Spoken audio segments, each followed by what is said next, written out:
La CNPS et son portail e.cnps.ci vous offrent RTI Money. Bonsoir et bienvenue dans votre émission dédiée à l'économie et au monde des affaires, votre rendez-vous incontournable qui met en lumière les entrepreneurs, valorise les créateurs de richesses et vous informe sur les secteurs clés de notre économie. Ce soir, nous mettons en lumière le marché de l'organisation des foires, forums et salons, un secteur particulier peu connu du grand public, mais où évoluent des acteurs clés, souvent dans l'ombre. Ce sont eux qui, en coulisses, assurent le succès de ces événements récurrents.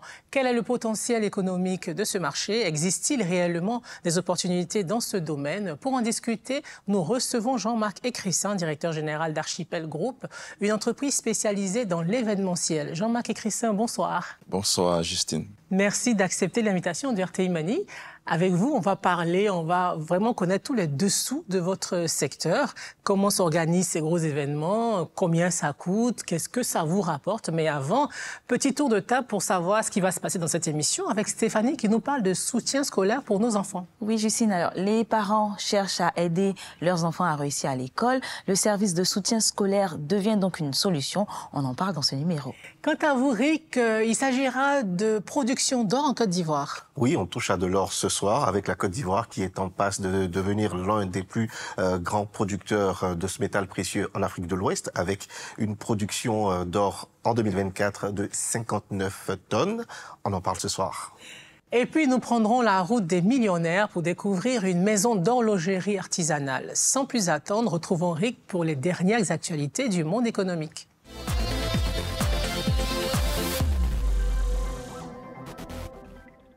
Alors, Rick, quelle est la situation de la production d'or en ce moment en Côte d'Ivoire ? Alors Justine, la production orifère en Côte d'Ivoire a atteint 59 tonnes en 2024. C'est un record historique et c'est quasiment près de 15% de plus qu'en 2023. Et ce qu'il faut noter aussi, c'est que la production d'or en Côte d'Ivoire est en constante évolution quasiment depuis plus d'une décennie parce que depuis 2012 jusqu'à aujourd'hui, on va dire que la production d'or a quasiment quadruplé et cela permet à la Côte d'Ivoire en tout cas de se hisser dans le cercle des grands pays producteurs d'or en Afrique de l'Ouest, notamment le Mali, le Burkina Faso et le Ghana. Alors vous le dites, une production en constante évolution. Quels sont les facteurs qui peuvent expliquer cette croissance? Alors il y a plusieurs raisons, mais on part d'abord sur le fait qu'il y a l'exploitation de nouvelles mines, comme celle de Lafigué qui est rentrée en production en octobre 2024 et qui devrait ajouter en principe 5 à 6 tonnes d'or chaque année sur la production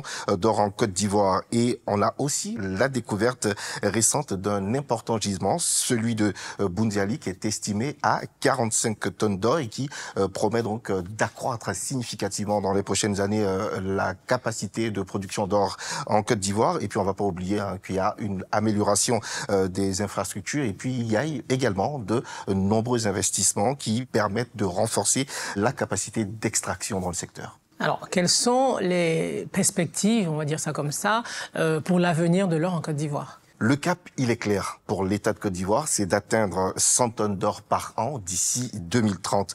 C'est en tout cas ce qu'espèrent les autorités. Et pour parvenir à atteindre cet objectif-là, le pays mise sur de grands projets, des projets structurants, notamment le projet orifère Koné, qui est la future grande mine de Côte d'Ivoire et qui devrait entrer en production d'ici 2027. Autre projet structurant important, c'est le projet minier d'Assafou, dont la production est estimée à 10 tonnes d'or par an pendant 10 ans, il faut le souligner. Et puis on ne va pas oublier le projet AFEMA dont le potentiel est estimé à 100 tonnes d'or. Tout ceci va permettre à la Côte d'Ivoire d'être un sérieux concurrent au pays déjà grand producteur d'or, pas seulement en Afrique de l'Ouest, mais partout dans le monde. Alors, Jean-Marc Écrissin, est-ce que la production d'or, c'est quelque chose qui vous parle? Est-ce que, par exemple, vous investissez dans l'or ou ça vous intéresse? Oui, ça m'intéresse d'investir dans l'or parce que quand nous regardons le poids de notre monnaie dans la sous-région, avec les nouvelles tendances qui arrivent, où les Africains veulent avoir eux-mêmes leur propre monnaie, la meilleure manière de garantir c'est d'investir dans l'or. D'accord. Et aujourd'hui, vous savez, nous on travaille avec la Turquie, avec l'Algérie, et nous avons beaucoup d'investisseurs qui demandent... Qui sont intéressés à investir dans l'or en Côte d'Ivoire.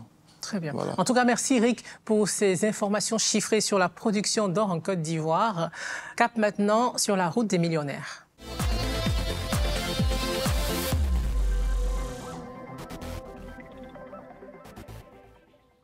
Cette semaine, nous sommes allés à la découverte d'une maison d'horlogerie artisanale fondée à Abidjan et qui se démarque à travers ses collections de montres en édition limitée, inspirées des symboles adingra, des masques ancestraux et de l'identité ivoirienne. C'est tout de suite en images.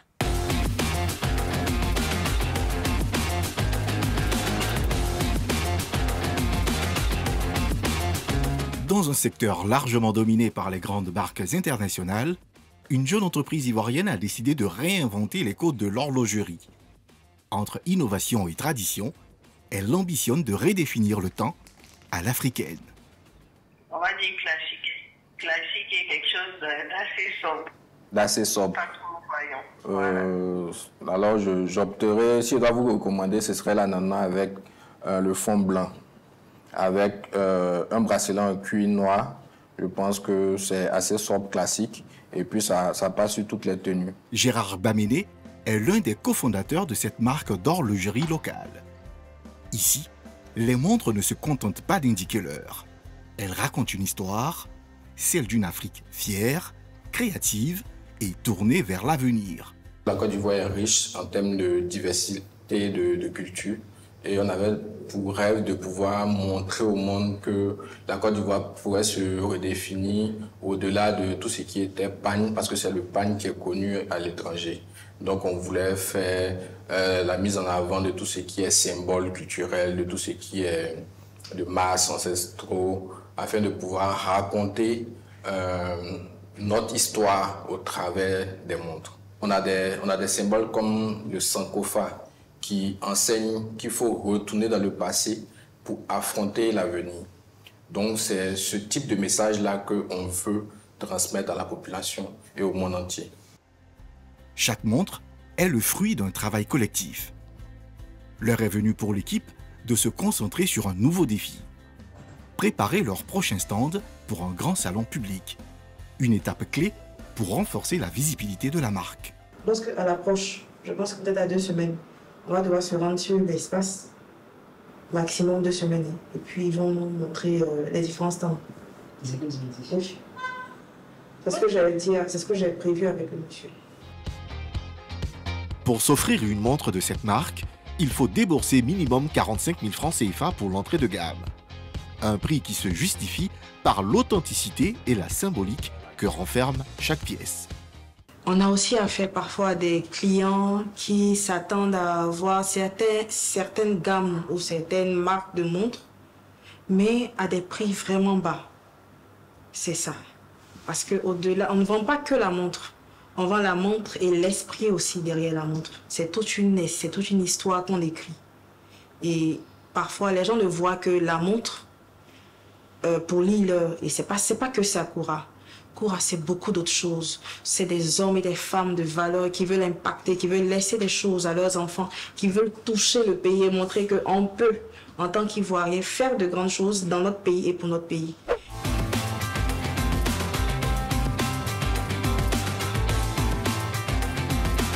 Dernier arrêt de la journée pour Gérard, le musée des cultures contemporaines Adama Tunkara d'Abobo. Bonjour monsieur, comment vous allez? Ça va. Bien, merci. Vous Oui, ça va, Dieu fait grâce également. Vous venez voir comment ça se passe. D'accord, on va tout exposer. On espère que les clients vont aimer et vont acheter. Ici sont exposées certaines pièces de la marque, une reconnaissance institutionnelle qui permet de mettre en avant l'expertise et le savoir-faire local. Nous considérons que ces pièces sont des œuvres d'art dans la mesure où nous voyons à chaque montre a une particularité. Il y a des ethnies de la Côte d'Ivoire, il y a d'autres choses qu'on voit qui concernent la Côte d'Ivoire et c'est bon de promouvoir les artisans locaux pour que d'autres puissent savoir que ce n'est pas seulement l'extérieur qui produit de bonnes choses, mais aussi que nos artisans sont aussi meilleurs. Le musée attire un public curieux, amateur d'art et de culture. Une belle opportunité pour cette marque d'élargir son audience et de renforcer son ancrage dans l'écosystème culturel local. D'être présent ici, ça nous rapproche des passionnés de la culture. Et pour nous, c'est un nouveau point de distribution, un point physique où les clients pourront venir voir nos créations et pourquoi pas faire des achats, ce qu'on espère. Entre artisanat, design et identité culturelle, Gérard et son équipe s'efforcent de réconcilier tradition et modernité et surtout de faire du temps un vecteur de fierté nationale. Voici maintenant pour vous notre rubrique Coin Conso.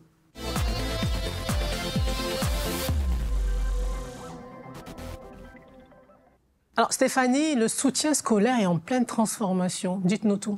Alors oui, Justine, le soutien scolaire se modernise, devient plus sérieux et répond à une demande de plus en plus forte. Aujourd'hui, les parents veulent accompagner leurs enfants, les aider à améliorer leurs notes, les aider dans la préparation de leurs examens ou garder une bonne discipline de travail après les cours. Donc le marché est en pleine croissance. On trouve des cours à domicile, des centres spécialisés, mais aussi des cours en ligne grâce à des plateformes numériques. Donc j'ai sélectionné quelques structures pour vous. Donc allons avec la première qui propose un soutien scolaire entièrement adapté à votre enfant ou même à un adulte. Donc ils prennent des classes du primaire au supérieur. Le principe est simple, c'est de mettre en relation les familles et des professeurs qualifiés dans les cours à domicile. Donc les enseignants sont recrutés en fonction de leur niveau, de leur diplôme ou de leur expérience. Et pour le parent, à chaque fois, il reçoit en fait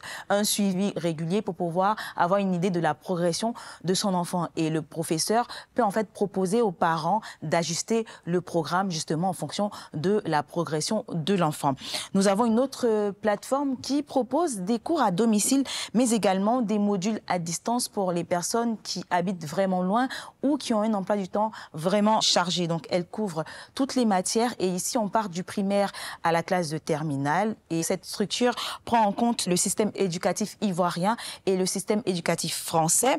Cette même structure propose également des formations pour les adultes, des formations en langue et en informatique. Donc, le professeur particulier est recruté sur la base d'un niveau bac +3 minimum et il passe des tests de pédagogie et de connaissances et n'enseigne que dans sa matière. Donc s'il performe en mathématiques, il va enseigner qu'en mathématiques et pas dans une autre matière.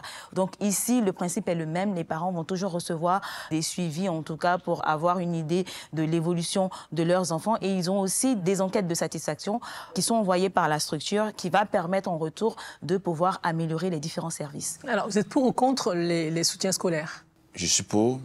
J'encourage cette initiative parce qu'aujourd'hui, les résultats de nos enfants ne sont pas trop bons. Et puis les parents aussi n'ont pas assez de temps compte tenu du travail, du boulot pour suivre leurs enfants, tout ça. Donc s'il y a une plateforme, s'il y a des projets dans ce sens-là, je pense que vraiment c'est à saluer. Mais il faut aussi jeter un regard de contrôle sévère là-dessus, voilà, pour ne pas que ça tourne aussi à la dérive pour nos enfants. Justement, parlant de regard sévère, est-ce qu'il y a des pièges à éviter et comment les éviter? Alors, très bonne question. Malheureusement, il y a des arnaques. Parfois, il y a des professeurs qui se présentent pour enseigner nos enfants, mais qui n'ont pas les diplômes, qui n'ont pas l'expérience nécessaire. Et il y a aussi le cas des paiements en avance. Donc, le parent peut régler la facture en avance. Une fois que le professeur a récupéré l'argent, on ne le retrouve plus. Donc, moi, voilà quelques réflexes que je propose. Vérifier les diplômes et les expériences des différents professeurs de vos enfants. Demandez aussi des recommandations à d'autres parents. Et si vous allez sur des sites Internet, n'hésitez pas à regarder les différents avis. Merci Stéphanie. Vigilance, vigilance. On marque une courte pause maintenant pour revenir dans un instant pour notre entretien cash avec Jean-Marc Écressin. À tout de suite.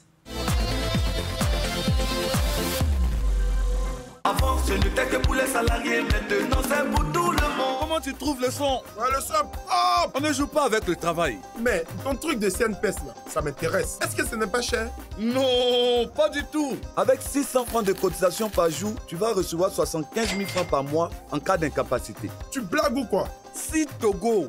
Alors là, je peux m'enrouler comme ça. Travailleurs indépendants, vous aussi, vous pouvez cotiser sans frais via Orange Money, MTN Momo ou Wave. La CNPS, maintenant, c'est pour tout le monde. C'est la suite d'RTI Mani. Place maintenant à notre entretien cash avec Jean-Marc Écrissin, directeur général de Archipel Group, une entreprise spécialisée dans l'événementiel. Alors, présentez-nous un peu plus Archipel Group. Merci beaucoup, Justine. Archipel Group est une structure qui a 4 activités principales.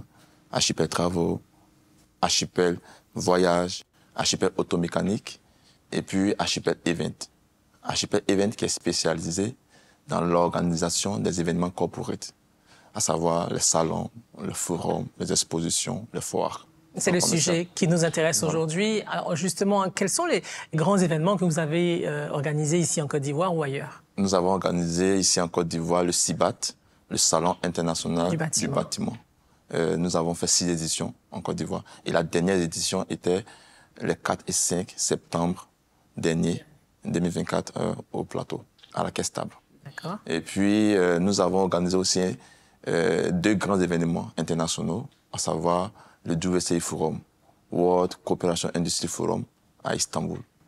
Et puis, le CAID, c'est-à-dire la cellule arabo-africaine d'investissement et de développement qui organise l'Afrique. Africa Forum Investissement et Commerce en Algérie. Voilà, c'est nous qui organisons ça aussi. Très bien.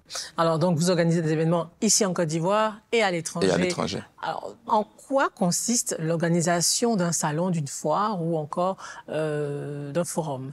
Un salon répond d'abord à un besoin économique spécifique. Vous comprenez un peu. Vous pouvez choisir un thème, c'est-à-dire le bâtiment. OK. Vous regardez en Côte d'Ivoire ici, le secteur du bâtiment est en expansion, est en développement.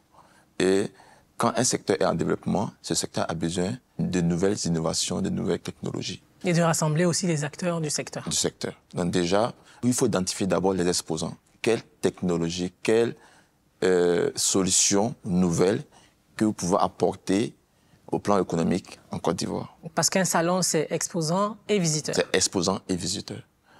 Et c'est en fonction des exposants que vous recherchez les visiteurs dans le même secteur d'activité. D'accord. Vous voyez un peu. Les visiteurs, ils viennent dans le salon pour rencontrer les exposants, pour trouver une solution à leurs besoins. Par exemple, une structure de construction ivoirienne. Elle construit des maisons, soit pour vendre, soit pour mettre en location. Donc, elle a besoin d'équipements modernes. Nous, on trouve l'équivalent de ces structures-là en Turquie ou en Algérie ou en Chine, qui proposent des équipements modernes adaptés à la construction de Côte d'Ivoire. Donc, c'est comme ça qu'on organise le salon. D'accord. Demande, offre sur un même plateau. Sur un même plateau, oui. Mais quels sont les métiers qui rentrent en ligne de compte de ces grosses organisations de salons-là? Il y a le management qui rentre en ligne de compte. Il y a le marketing, parce qu'il faut communiquer sur l'événement. Il y a la communication. D'accord. Vous avez des chiffres comme ça à partager avec nous dans ce domaine-là, sur le poids de cette économie en pleine effervescence en Côte d'Ivoire? Oui, je peux déjà vous donner les chiffres de ces activités-là sur l'économie déjà de la Côte d'Ivoire. Moi, je vais parler de la Turquie parce que c'est là-bas que j'ai étudié, donc j'ai commencé l'intermédiation entre la Turquie et la Côte d'Ivoire. Voilà. Dans les années 2010, le volume d'échange entre la Côte d'Ivoire et la Turquie s'élevait autour de 15 à 20 millions de dollars. Aujourd'hui, nous tournons autour de 856 millions de dollars. Avec à peu près 430 millions de dollars en exportation et 395 millions de dollars en importation. Vous voyez que la balance est pratiquement équilibrée. Ça veut dire que la Turquie importe des produits de chez nous. Prenons par exemple le cas du CIBAT. Comment on finance ce type de salon? Logiquement, c'est l'organisateur qui finance son salon. D'accord. Les 95% du financement de l'activité viennent de la vente des stands. Vous comprenez un peu? Parce que c'est l'espace que vous vendez aux exposants et ils payent l'espace pour venir exposer leurs produits. Voilà. Donc maintenant, le sponsoring des partenaires, ça vient pour... Voilà. Un bon salon qui réussit, il coûte combien à peu près? Le budget d'organisation, oui. Ça dépend de... Pour un salon, par exemple, qui va drainer 1800 personnes, près de 2000 personnes. Ça tourne autour de 80 millions, 90 millions, oui. Et quels sont les postes les plus coûteux dans l'organisation? D'abord, c'est la salle d'exposition, les fournisseurs, la communication, surtout la communication. Ça coûte énormément. Ça coûte énormément, voilà. Et la logistique, c'est-à-dire les véhicules à la disposition des exposants, tout ça. D'accord. Alors, quel est le retour sur investissement des entreprises qui participent aux événements que vous initiez? Le retour sur investissement, quand une structure vient exposer, elle rencontre des visiteurs qui sont dans le même secteur d'activité. Une fois que le visiteur est intéressé par le produit de l'exposant, il peut se rendre en Turquie, mais il peut se rendre dans le pays en question, il peut passer des commandes. Vous voyez un peu. Donc, l'exposant a des retours en vendant sa marchandise ou bien en faisant des projets communs. Il y a des exposants qui s'associent avec des locaux pour monter des projets ici en Côte d'Ivoire. Donc, ils partagent les gains ensemble, tout ça. Voilà.